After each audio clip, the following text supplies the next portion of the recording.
Punjab police की नई वर्दी का रंग क्या होगा? चौधरी परवेज इलाही ने आईजी पंजाब को बड़ा टास्क दे दिया।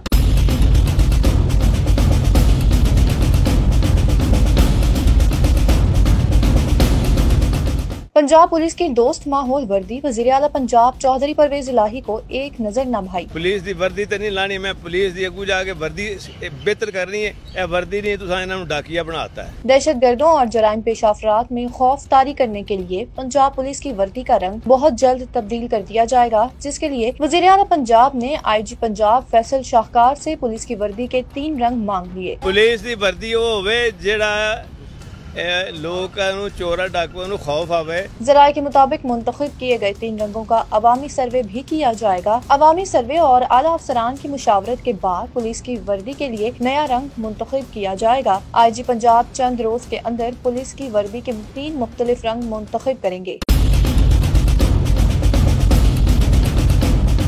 पुलिस की नई वर्दी एक कमेटी एडिशनल आईजी की सरबराही में बनाई जाएगी, जो पुलिस की वर्दी के नए रंग और इसकी सिलेक्शन पर काम करेगी। वाज़ेह रहे कि वज़ीर आला पंजाब चौधरी परवेज इलाही ने यौम पुलिस शोहदा पर पुलिस लाइंस में पुलिस की वर्दी को तब्दील करने का इंदिया दिया था।